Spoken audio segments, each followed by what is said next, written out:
तो जो यूपीएससी और यूपीपीसीएस के सिलेबस में है, यूपीएससी और यूपीपीसीएस के सिलेबस में है वो है सामान्य विज्ञान।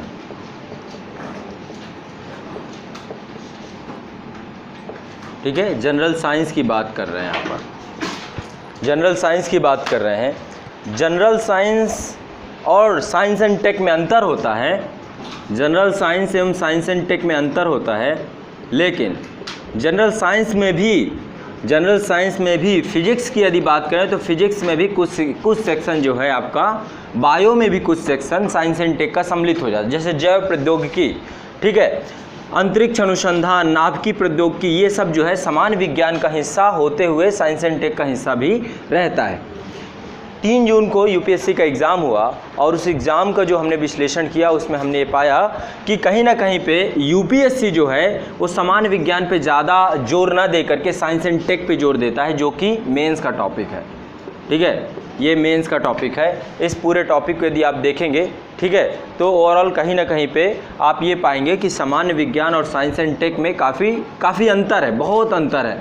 ठीक है, बहुत अंतर है, दिन रात का अंतर है। कोई भी ऐसी विषय वस्तु नहीं है जो सामान्य विज्ञान और साइंस एंड टेक की मैच करे, क्योंकि ये अनुप्रयोगिक विज्ञान है, अनुप्रयोगिक है। ठीक है, यानी कि मानव जीवन के जीवन स्तर को सुधारने में या मानव जीवन के उद्विकास में इस साइंस का सबसे बड़ा रोल है। जीन टेक्नोलॉजी, जेनेटिक्स के माध्यम से क्या हो रहा है, जो नए नए विकार आ रहे हैं उनको दूर किया जा रहा है। आनुवांशिकता से संबंधित रोग वो साइंस एंड टेक खत्म कर रहा है। जनरल साइंस तो ये बता रहा है कि जेनेटिक्स होती क्या है, गुणसूत्र हैं क्या, है ना, कैसे रोग होते हैं, उन रोगों का निदान कैसे हो, वो साइंस एंड टेक बताएगा। ठीक है, अंतरिक्ष अनुसंधान, कैसे हम ऐसी प्रौद्योगिकी का विकास करें जिससे मानव के जीवन को सुखमय बनाया जाए, आसान बनाया जाए, ये काम साइंस एंड टेक का होता है। यानी साइंस एंड टेक इनोवेशन पर आधारित, नवाचार पर आधारित विज्ञान है। विज्ञान एवं प्रौद्योगिकी, नामी है प्रौद्योगिकी, जहाँ पे प्रौद्योगिकी शब्द जुड़ जाता है वहाँ पे कहीं ना कहीं पे डेवलपमेंट की बात होती है। जनरल साइंस क्या है, इजिली यदि मैं जनरल साइंस की बात करूँ, सामान्य विज्ञान की बात करूँ, तो यहाँ पर कुछ भी नहीं है। ये 3 सेक्शन हैं जिनमें आपको जानना है कि जीवधारियों का अध्ययन कैसे किया जाता है, जीवधारियों के साथ साथ पौधों का अध्ययन कैसे किया जाता है, पादपों का अध्ययन कैसे किया जाता है। तो ओवरऑल ये तीनों चीज़ों की जानकारी हमें जनरल साइंस में जीव विज्ञान, बायोलॉजी, भौतिक विज्ञान से पदार्थ और द्रव्य के बारे में जानकारी मिलती है। पूरा ब्रह्मांड जो है, ये पूरा जो ब्रह्मांड है ये 2 तत्वों से मिलकर बना है, एनर्जी और मास। ठीक है, इन्हीं सब का अध्ययन यहाँ पे करेंगे, पदार्थ और पदार्थवाद का अध्ययन करेंगे यहाँ पर। ठीक है, मैटर का अध्ययन करेंगे। और दूसरा है रसायन, केमिस्ट्री, रसायन विज्ञान। ठीक है, तो इन तीनों के आधार पर ही जनरल साइंस आपका पढ़ा जाएगा, इन तीनों के आधार पर ही जनरल साइंस पढ़ा जाएगा। और यदि हम लोग बात करते हैं अनुप्रयोगिक विज्ञान की, तो वहाँ पर साइंस एंड टेक के तहत पढ़ेंगे। तो हमें करना क्या है, जीव विज्ञान से ज़्यादा क्वेश्चन आते हैं, भौतिक विज्ञान अपेक्षित है, या जो क्वेश्चन आ भी रहे हैं वहाँ पर भी जो एप्लीकेशन सेक्शन है वहाँ से ज़्यादा आ रहे हैं। ठीक है, तो भौतिक विज्ञान को भी इसी आधार पे देखेंगे।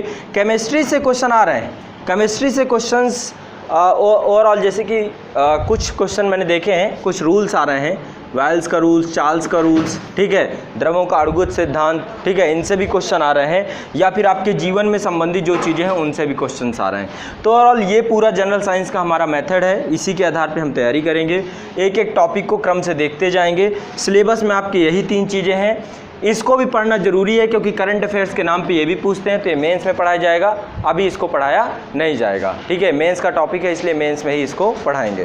तो ये ओवरऑल आपका जो है सिलेबस है, यही हमें पढ़ना है, इसी से हमारा काम होगा। ठीक, चलिए अब जो है एक एक टॉपिक को देखना शुरू करते हैं और इसको वो करते हैं। इसे बंद कर दीजिए, इस दरवाजे को, गेट को ही बंद कर दीजिए, यहाँ से एंट्री अलाउड मत कीजिए, गेट को बंद कर दीजिए। ठीक है, शुरू किया जाए।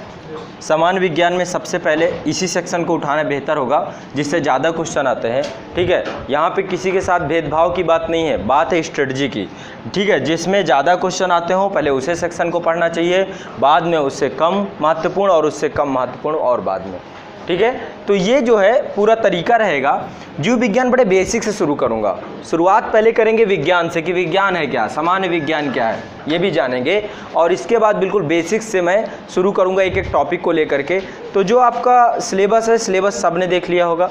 सिलेबस में सिर्फ 2 ही शब्द लिखे हैं, सामान्य विज्ञान, है ना। सिलेबस में सिर्फ 2 ही शब्द लिखे हैं, सामान्य विज्ञान। जिसको और आप यदि जाकर देखें तो उसमें जीव विज्ञान, भौतिक विज्ञान, रसायन विज्ञान है। इसको और जूम कीजिए तो एक एक चीज़ें मैं बताऊंगा। जीव विज्ञान में क्या पढ़ना है, भौतिक विज्ञान में क्या पढ़ना है, रसायन विज्ञान में क्या पढ़ना है। तो सबसे पहले डालिए जीव विज्ञान, जो चीज़ें हमें पढ़नी है, जो आपके सिलेबस में है, जिस चीज़ को हम टच करेंगे, एक एक टॉपिक को देखेंगे। सबसे पहले हम लोग देखेंगे जीव विज्ञान की सामान्य जानकारी। जीव विज्ञान की उत्पत्ति कौन हुई, जीव विज्ञान का पिता कौन है, ठीक है। तो लिखिए, सबसे पहला टॉपिक होगा हमारे जीव विज्ञान के अंतर्गत जीव विज्ञान की सामान्य जानकारी। जीव विज्ञान की सामान्य जानकारी, ये चीज़ें हम लोग सबसे पहले पढ़ेंगे, ठीक है। इसके बाद दूसरा जो टॉपिक होगा वो होगा, अब देखिए जीव विज्ञान में 2 सेक्शन है। एक तो इसमें जीवधारियों का अध्ययन किया जाता है, सजीव लोगों का अध्ययन किया जाता है जो जिंदा हैं, है ना। और जिंदे में कौन कौन आता है, एक तो हम हो गए, मानव हो गया, पशु हो गए बहुत सारे, है ना, रेप्टाइल्स हैं, बैक्टीरियाज हैं, विषाणु हैं, कवक है, बहुत बड़े, वो पूरा बहुत बड़ी पूरी सोसाइटी है हमारी, ये बहुत बड़ा पूरा ये जैव विविधता है।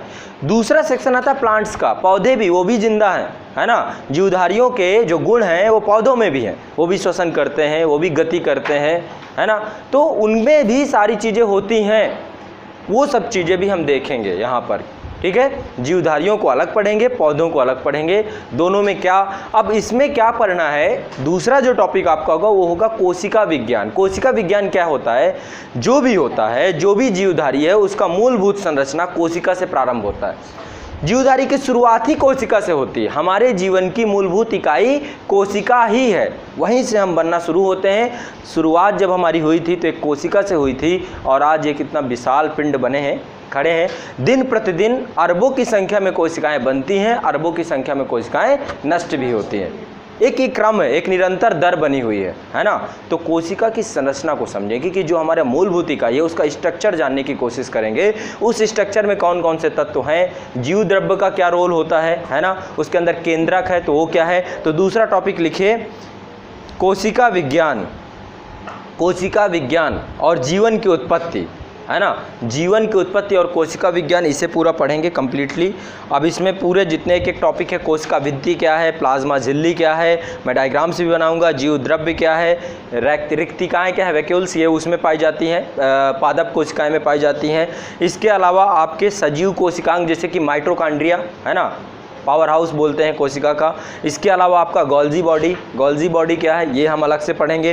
अंतःप्रदब्बी जालिकाएं, ये क्या है, ER जिसे बोलते हैं, एंडोप्लाज्मिक रेटिकुलम, ठीक है। इसके अलावा राइबोसोम्स क्या है ना, ताराकाय क्या है। ये सब पूरा एक कोशिका में जो जो अंग है, कोशिका भी छोटे छोटे अंगों से मिलकर बना है। ऐसा थोड़ा ना कोशिका अपने आप में मूलभूत अंतिम इकाई है, नहीं, कोशिका भी कुछ लोगों से मिलकर बना हुआ है। जैसे कि कोई भी चीज़ दे लीजिए, ये पदार्थ है, ठीक है, ये आपको लग रहा है इतने बड़े स्वरूप में, सॉलिड है, ये क्या है, ये एक पदार्थ है, तो ये बहुत छोटे छोटे अणुओं से मिलकर बना है।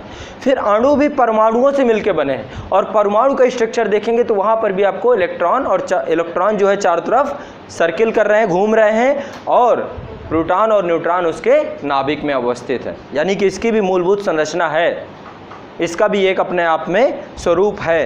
तो ओवरऑल कहीं ना कहीं पे हम लोग जो है सजीव कोशिकांग देखेंगे। इसके बाद जो है टिश्यू देखेंगे। अब ये प्लांट में आ जाएंगे, पादप में आ जाएंगे, ठीक है। पादप के ऊतक देखेंगे, ठीक है, जिसमें सारे ऊतक हम देखने के बाद नेक्स्ट हो जाएगा, ये हो गया कोशिका विज्ञान जीवधारियों से संबंधित। नेक्स्ट होगा पादप जगत, पादप जगत देखेंगे, ठीक है, पादप जगत। और उसी में हम लोग पादप ऊतक भी देख लेंगे, प्लांट टिश्यू भी देख लेंगे, प्लांट टिश्यू भी देख लेंगे, ठीक है। इसके बाद जो है हम जो मोस्ट इम्पॉर्टेंट है जंतु विज्ञान यानी जूलॉजी। बायोलॉजी क्या है, जीव विज्ञान है, इसमें जंतु विज्ञान देखेंगे, जूलॉजी। जूलॉजी में काफ़ी चीज़ें हमें देखनी है। सबसे पहले देखेंगे मानव प्रतिरक्षा एवं रोग, ठीक है, मानव प्रतिरक्षा एवं रोग, जिसमें क्या है, बहुत सारे वायरस होते हैं, कवक होते हैं, फंगी होते हैं, उनसे जनित रोग हैं जो हमें हो जाते हैं दिन प्रतिदिन। उन रोगों से कैसे बचा जाए उसके उपाय भी देखेंगे, है ना, वो रोग तो देखेंगे ही, बल्कि उससे क्या क्या बचाव हो सकते हैं, इससे क्वेश्चन ज़्यादा आते हैं। इसके बाद जंतु शारीरिकी, कार्यकी और व्याधियाँ, यानी कि एनिमल एनाटॉमी देखेंगे कि कैसे हमारा बॉडी है या किसी जीव का बॉडी है, किसी जीव का शरीर है, वो कैसे बनता है, ये भी हम देखेंगे, है ना। A to Z एक एक टॉपिक को इसको समझेंगे। फिजियोलॉजी देखेंगे, डिजीजेस देखेंगे, फिजियोलॉजी देखेंगे, डिजीजेस देखेंगे। इसके बाद बैक्टीरियाज देखेंगे, हार्मफुल बैक्टीरियाज, ठीक है, हानिकारक बैक्टीरिया कौन कौन से हैं और उससे कैसे बचा जाए। और कुछ लाभदायक बैक्टीरिया भी होते हैं, कुछ ऐसे बैक्टीरिया भी होते हैं जो लाभ, जैसे कि कुछ कीट भी होते हैं लाभदायक कीट, जैसे रेशम का कीट होता है, रेशम का कीड़ा क्या करता है, उससे उद्योग है पूरा, रेशम पालन है ना, रेशम के कीड़े को लोग पालते हैं। तो इसी तरीके से मधुमक्खी पालन करते हैं लोग, शहद निकलती है। लाख का कीड़ा होता है, लाख का पालन, लाख से भी आप जो है आर्थिक रूप से इनसे सब फायदेमंद होते हैं। और बहुत सारे हानिकारक कीट होते हैं, जैसे कि कृषि के लिए बहुत सारे कीट हैं, कृषि में लग गए, पूरी खेती गई, पौधा पूरा बीमार हो गया, है ना। तो एक एक चीज़ें ये भी देखेंगे। इसके बाद जो है हम लोग एक बार जंतुओं का वर्गीकरण करेंगे, जंतुओं का वर्गीकरण, ये अलग से पूरा टॉपिक देखेंगे। इसके बाद हम लोग जेनेटिक्स देखेंगे, आनुवांशिकता से संबंधित जो टॉपिक है उसे देखेंगे, ठीक है। तो जेनेटिक्स एंड मैन, अनुवांशिकी एवं मानव, ये टॉपिक को भी हम पढ़ेंगे, अनुवांशिकी एवं मानव से संबंधित टॉपिक को भी हम पढ़ेंगे। उसमें हम एक एक चीज़ें देखेंगे, कौन कौन से अनुवांशिकी रोग होते हैं, ठीक है। इसके बाद मोस्ट इंपॉर्टेंट टॉपिक जिससे यूपीएससी या यूपीपीसी हमेशा पूछता है वो है ब्लड ग्रुप, ठीक है। ब्लड ग्रुप और इससे संबंधित जो भी प्रॉब्लम्स होती हैं, कैसे ब्लड ग्रुप चढ़ाया जाता है, कौन सा ब्लड ग्रुप किसको जाएगा किसको नहीं जाएगा, उसमें एंटीबॉडी क्या है, एंटीजन क्या है, ये सब देखेंगे। इसके बाद आपका लिंग निर्धारण देखेंगे, कैसे सेक्स डिटर्मिनेशन होता है वो भी देखेंगे हम, ठीक है। तो लिंग निर्धारण देखेंगे। इसके बाद क्रोमोसोम देखेंगे, गुणसूत्र के बारे में हम चर्चा करेंगे, ठीक है। गुणसूत्र से संबंधित बहुत सारे रोग हो जाते हैं, जैसे डाउन सिंड्रोम हो गया, है ना, लिंग उसके तहत जो है बहुगुणित होती है, प्रॉब्लम्स होती है, फाइनल फिल्टर सिंड्रोम होता है। तो कुछ सिंड्रोम्स हैं, उन्हें सारे हम लोग देखेंगे, जो गुणसूत्र के कारण प्रॉब्लम्स होती हैं उनकी चर्चा करेंगे। इसके बाद जैव विकास देखेंगे, ठीक है, जैव विकास से संबंधित चीज़ें देखेंगे।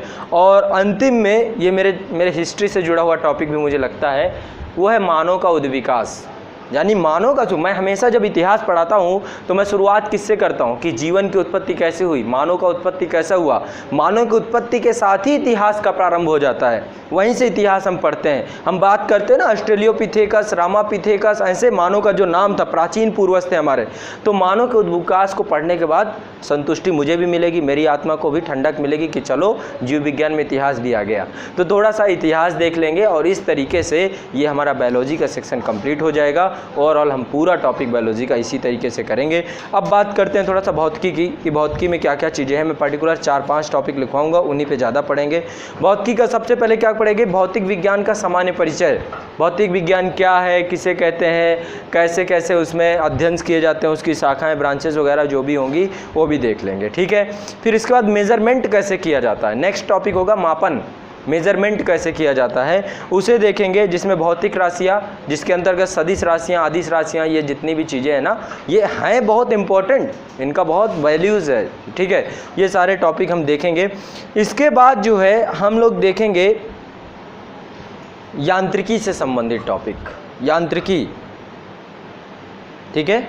ये टॉपिक देखेंगे जिसमें हम गति देखेंगे, गति के प्रकार देखेंगे, न्यूटन के गति विषयक नियम देखेंगे, है ना।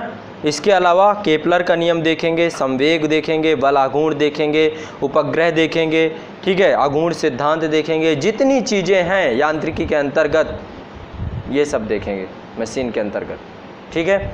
नेक्स्ट हमें जो देखना है वो पदार्थ के बारे में पढ़ना है। पदार्थ के सामान्य गुण कौन कौन से होते हैं, जैसे कि इसमें द्रव स्थैतिकी हो गया, प्रेशर हो गया, आर्किमिडीज का सिद्धांत हो गया, है ना, पृष्ठ तनाव सरफेस टेंशन हो गया, ये भी देखेंगे यहाँ पर। केशिकत्व, केशिकत्व जानते हैं, है ना। केशिकत्व क्या होता है, जैसे कि घर पे पहले लालटेन जलती थी ना, तो लालटेन में क्या होता था, लालटेन में क्या होता था, जो तेल में आप बत्ती डालते थे वो बत्ती में अपने आप तेल चढ़ जाता था, ठीक है। वो केशिकत्व के कारण होता था। दरअसल जितनी भी सूक्ष्म केश नलियाँ होती हैं उनको आप, जैसे कि मैं आपको बताऊं, बचपन में पहले हम जब पढ़ते थे, अब तो ज़माना ख़त्म हो गया, हम जब पढ़ते थे, मतलब ऐसा नहीं कि मैं प्राचीन काल से हूँ, हम जब पढ़ते थे, यानी कि बचपन की बात कर रहा हूँ, तब हम लोग इंक का प्रयोग करते थे। ब्लू इंक लाते थे, ब्लैक इंक लाते थे, रेड इंक भी खरीद लाते थे। पेन आते थे, पेन में निपिया होती थी, आगे निप होती थी, तो निप से जो है लिखा करते थे। और बहुत सारे जो कलाकार लोग होते थे उसकी निपिया को घिस लेते थे तो थोड़ा मोटा हो जाता था, तो हेडिंग डालने के भी काम आती थी। तो वो निप वाला ज़माना याद कीजिए। उस दौरान जब निप से इंक गिर जाती थी तो सोख्ता का प्रयोग करते थे। कभी कभी होता था लीक कर जाता था, बड़ा मेहनत का काम होता था अच्छा निपिया पेन खरीद के लाना, है ना। तो उसमें जो है देखते थे कि वो कभी लीक कर गया तो हम एक सोख्ता रखते थे और उसमें डाल देते थे, तुरंत पूरी इंक को अपने पास ले लेता था। तो उसमें भी केशिकत्व प्रणाली ही थी। तो केशिका क्या होता है, एक पतली सूक्ष्म नली होती है। यदि उसको जल में रखेंगे तो सीधा क्या होगा, उसमें पानी चढ़ जाएगा बिना किसी मेहनत के। ठीक है, केशिका एक सूक्ष्म नली होती है जिसमें ये गुण होता है कि वो जल को सीधा ऑब्जर्व कर लेती है। इसके अलावा जैसे कि किसान होते हैं, किसान खेतों में क्या करते हैं, जाते हैं, जुताई कराते हैं। जुताई करने के बाद क्या होता है, पानी देते हैं उसमें, है ना। और जब पानी देते हैं तो दोबारा फिर जाते हैं पानी देने के बाद खेत में, और जा कर के जितना भी वहाँ पे जितने भी जो, अब क्यों जाते हैं दोबारा, क्योंकि उसमें केश नलियाँ बन जाती हैं, केश नलियाँ बन जाती हैं, और उन केश नलियों को ख़त्म करने जाया जाता है ताकि पानी जो है ऊपर चढ़ के वाष्पीकृत ना हो जाए। ठीक है, पानी जो है किस में केश नलियाँ बन जाती हैं, मिट्टी में,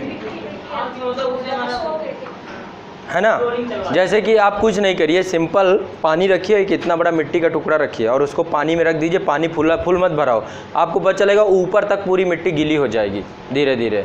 कैसे गीली हो जाती है, केश नलियाँ पानी ऊपर तक ले आती हैं, धीरे धीरे चढ़ाती चली जाती है। ठीक है, पता चला वो जो पानी नीचे भरा था वो सूख गया, पूरा गया, केश नलियाँ पूरा उसको गीला कर दिया।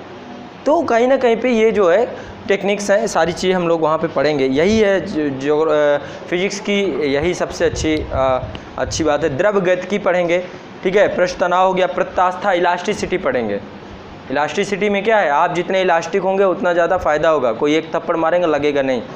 जैसे कि एक एग्जांपल कोई मेरे टीचर दिया करते थे, जब इलास्टिसिटी उन्होंने पढ़ाया था, बता रहे थे एक बच्चा था वो 3 खंड से नीचे गिर गया। इलास्टिसिटी का मतलब ये होता है कि यदि किसी चीज़ को आप खींचते हैं, उस पर बाह्य बल लगाते हैं और बाह्य बल को हटा लेते हैं तो फिर अपनी अवस्था में पुनः आ जाता है। आपकी हड्डियों में यदि इलास्टिसिटी है तो जल्दी हड्डी टूटेगी नहीं, मुड़ने के बाद फिर अपनी जगह पे आ गई, ऐसा होता नहीं है, ये मजाक की बात है। उन्होंने कहा कि जो बच्चा होता है, बचपन में तो होता है कि हम इलास्टिक होते हैं, बचपन में देखते हैं ना बिल्कुल सॉफ्ट इलास्टिक होते हैं। तो वो कहते हैं वो ऊपर से एक बच्चा गिरा 3 खंड से और जिंदा बच गया, क्यों, इलास्टिसिटी थी उसकी हड्डियों में, कुछ हुआ नहीं उसको। तो ऐसा कुछ होता नहीं है। गेंद इलास्टिक होती है, प्लास्टिक की गेंद नहीं बात कर रहा हूँ मैं, किसकी कास्को वाली, उसको आप एक बार दबाइए फिर छोड़ दिए अपने से, स्प्रिंग होती है, लेकिन उसका भी एक रूल है। आप बाह्य बल कितना लगाओगे, यदि बाह्य बल आवश्यकता से अधिक लग गया तो क्या होगा, तो वो विकृत हो जाएगा। ठीक है, फिर इसके बाद वो, ऐसा नहीं है कि आप जब तक चाहो तब तक उसको खींचो फिर छोड़ दो फिर अपनी जगह, ऐसे थोड़ा ना है। आप रबड़ भी होता है, स्प्रिंग होता है, स्प्रिंग को भी जितना खींचे, एक उसका एक बल सहने का, कितने न्यूटन का बल लगाने के बाद फिर वो वापस आ जाएगा, उसकी एक क्षमता होती है पर्टिकुलर। ठीक है, चलिए नेक्स्ट टॉपिक जो हम पढ़ेंगे, ये तो हो गया पृष्ठ तनाव हो गया, प्रत्यास्था हो गया, गैसों का अणुगत सिद्धांत, ये भी हम पढ़ेंगे। गैसों के अणुगत सिद्धांत में मैं आपको आदर्श गैस बताऊंगा, जिसमें बायल्स का नियम, चार्ल्स का नियम पढ़ाऊंगा। ठीक है, इसके बाद हीट पढ़ेंगे, ऊष्मा के बारे में चर्चा करेंगे। ऊष्मा में ऊष्मा गतिकी, तापमापी क्या है, ठीक है। इसके बाद ब्लैक पिंड, आदर्श कृष्ण यानी आप ब्लैक पिंड के बारे में पढ़ेंगे। ठीक है, इसके बाद जो है बहुत सारी चीज़ें हैं, कैलोरीमिति का सिद्धांत है, ये भी देख लेंगे। इसके बाद प्रकाश पढ़ाऊंगा मैं आपको, प्रकाश, लाइट क्या है, लाइट में सबसे ज़्यादा क्वेश्चन इधर ही से आता है। फिजिक्स में यदि मुझे कोई सबसे ज़्यादा इंपॉर्टेंट टॉपिक लगता है तो मुझे लाइट लगता है, जिसमें प्रकाश का उत्सर्जन पढ़ेंगे, गमन पढ़ेंगे, प्रकाश की दोहरी प्रवृत्ति पढ़ेंगे, है ना, प्रकाश के लक्षण, रेखीय गमन पढ़ेंगे, अपवर्तन पढ़ेंगे, विवर्तन पढ़ेंगे, प्रकीर्णन पढ़ेंगे, बहुत कुछ है, ज्योति तीव्रता, बहुत सारा सेक्शन है, तो वो सब देखेंगे। फिर इसके बाद दर्पण देखेंगे, एक दर्पण जो घर में रोज़ चेहरा देख कर आते हैं, संवार के आते हैं, समतल दर्पण। एक दर्पण ये है कि जब गाड़ी चलाते हैं तो लगा होता है, उत्तल दर्पण, है ना, उसमें क्या होता है, पीछे की सब गाड़ियाँ दिख रही होती हैं, जब गाड़ी मोड़नी होती है तो एक बार देख जरूर लेते हैं, वो ना हो तो पता चलो आए दिन एक्सीडेंट हो, हम भी जाएँ, किसी और को भी ले जाएँ और कोई हमें लेकर चला जाए। तो दर्पण का बहुत जीवन में महत्व है। नाई की दुकान पर जाते हैं, वहाँ भी दर्पण लगा होता है, दर्पण एक इधर भी लगा है, एक इधर भी लगा है, दोनों में देखिए आप 1000 के अनंत बार दिखाई देंगे, देखते जाइए छोटा छोटा छोटा छोटा। तो दर्पण देखेंगे सारे, अवतल दर्पण, डॉक्टर के पास जाएंगे तो डॉक्टर अवतल दर्पण का प्रयोग करता है, अवतल का करता है, उत्तल का करता है, अवतल दर्पण का प्रयोग करता है। अवतल दर्पण में क्या होता है, छोटी चीज़ बड़ी दिखती है, उत्तल दर्पण में बड़ी चीज़ छोटी दिखती है। गाड़ी तो बहुत बड़ी होती है ना, दर्पण तो इतना होता है, वो छोटा करके दिखाता है, ज़्यादा बड़ी मात्रा में दिखाता है, ठीक है। अवतल दर्पण क्या होता है, दांत इतना छोटा होता है, बड़ा करके दिखा देता है कि देखो इतना गंदा है, ब्रश नहीं किया इसने। तो ओवरऑल ये जो है वो दर्पण हम पूरे देखेंगे। फिर देखूंगा यदि ये चीज़ें, मैं अभी इस चीज़ को एक बार और देखूंगा।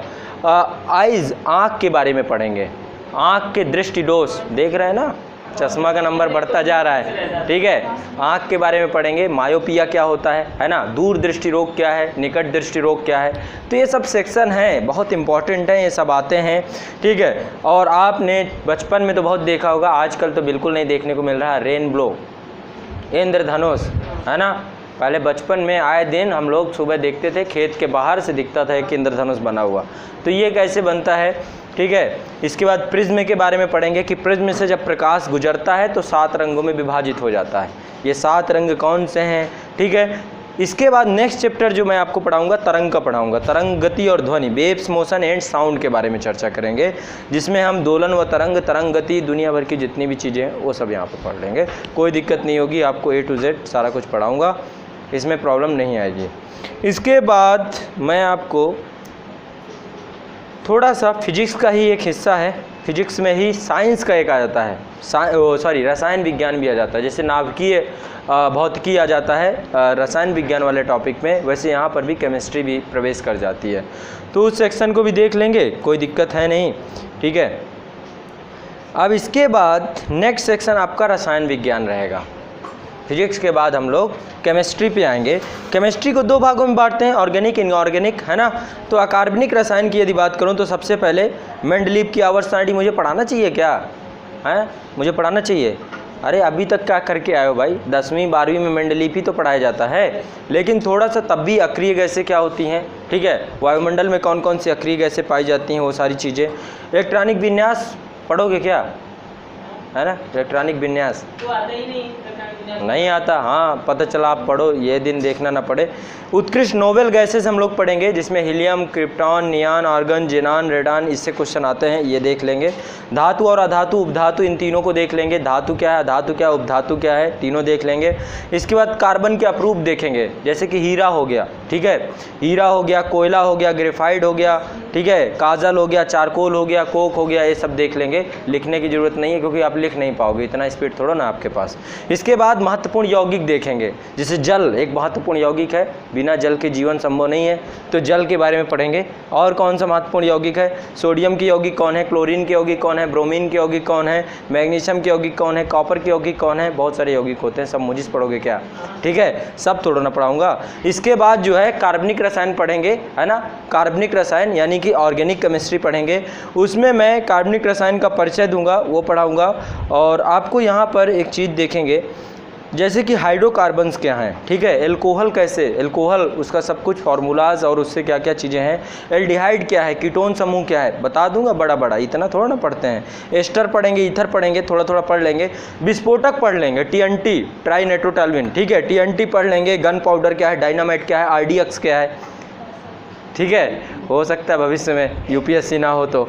RDX क्या है, TNG क्या है, TNP क्या है, ठीक है, ये सब कभी करना नहीं। लेकिन साबुन क्या होता है, रोज़ लगा के आते हैं, ठीक है, साबुन कभी होता है ना, किसी किसी के घर पे जाओ और कभी धोखा पड़ गया, उसने शैम्पू बताया नहीं कि यहाँ का पानी ख़राब है, कठोर जल है कि मृदु जल है, तो क्या होता है, साबुन लगाने के बाद बाल चिकट जाते हैं पूरे, बालों में फिर धोखा हो जाता है, वहाँ फिर लगता है क्या करें, अंदर जाएंगी बाहर जाए, वो साबुन छूटती ही नहीं है शरीर से, ठीक है, तो शैम्पू का यूज करते हैं वहाँ पे, है ना।